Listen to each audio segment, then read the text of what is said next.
If you organize your mind to a certain level of organization, it in turn organizes the whole system. Your body, your emotion, your energies, everything gets organized in that direction. Once all these four dimensions of you, your physical body, your mind, your emotion and the fundamental life energies are organized in one direction, once you're like this, anything that you wish happens without even lifting a little finger actually. It would help to assist it with activity, but even without doing any activity, you can still manifest what you want if you organize these four dimensions in one direction and keep it unwavering in that direction for a certain period of time. Right now the problem with your mind is, every moment it is changing its direction. It is like you want to travel somewhere and every 2 steps if you keep changing your direction, the question of you reaching the destination is very remote unless it happens by chance. So, organizing our minds and in turn organizing the whole system and these 4 basic dimensions of who you are right now in one direction, if you do this, you are a kalpavruksha yourself. Anything that you wish will happen. But right now, if you look at your lives, everything that you have wished for till now, if it happens, you have finished. Everything and everybody that you have desired for, if all of that lands up in your house today, could you live with that? So organizing our minds fundamentally means moving from a compulsive state of activity to a conscious state of activity. You might have heard of people for whom they asked for something and beyond all expectations it came true for them. Generally this happens to people who are in faith. Now, let's say you want to build a house. If you start thinking, oh, I want to build a house. To build a house I need 50 lakhs, but I have only 50 rupees in my pocket. Not possible, not possible, not possible.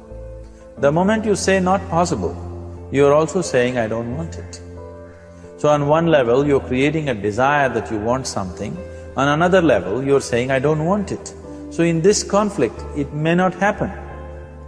If you want life to happen the way you want it, because right now, the very crux of your happiness and your well-being is this. If at all if you're unhappy, the only and only reason why you're unhappy is, life is not happening the way you think it should happen. That's all it is. So if life is not happening the way you think it should happen, you're unhappy. If life happens the way you think it should happen, you are happy. It's as simple as that. So if life has to happen the way you think it should happen, first of all, how you think, with how much focus you think, how much stability is there in your thought, and how much reverberance is there in the thought process will determine whether your thought will become a reality or is it just an empty thought. Or how you do not create any impediments for your thought by creating negative thought process. Is something possible or not possible? Is destroying humanity. What is possible and not possible is not your business, it's nature's business. Your business is just to strive for what you want. You're using the past experience of life as a basis for deciding whether something is possible or not possible. Or in other words, you have decided that what has not happened till now cannot happen in your life in future. This is a disgrace to humanity and the human spirit. What has not happened till now on this planet can happen tomorrow. Human beings are capable of making it happen tomorrow. So what is possible and what is not possible is not your business. That is nature's business. Nature will decide that. You just see what is it that you really want and strive for that. And if your thought is created in a powerful way, without any negativity, without any negative thoughts bringing down the intensity of the thought process, it will definitely manifest. The whole existence today, modern science is proving, is just a reverberation of energy. It is a vibration.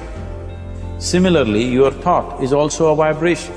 If you generate a powerful thought and let it out, it will always manifest itself. So generally, people are using faith as a means to remove the negative thought.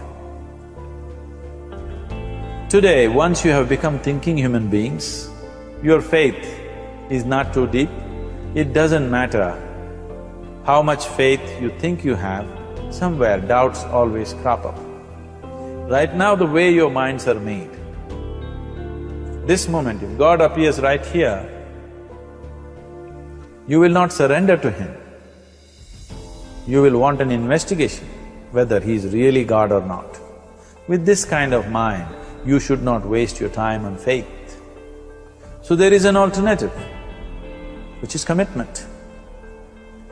If you simply commit yourself to creating what you really care for, now once again, your thought gets organized in such a way, there is no such thing as whether it's possible or not possible.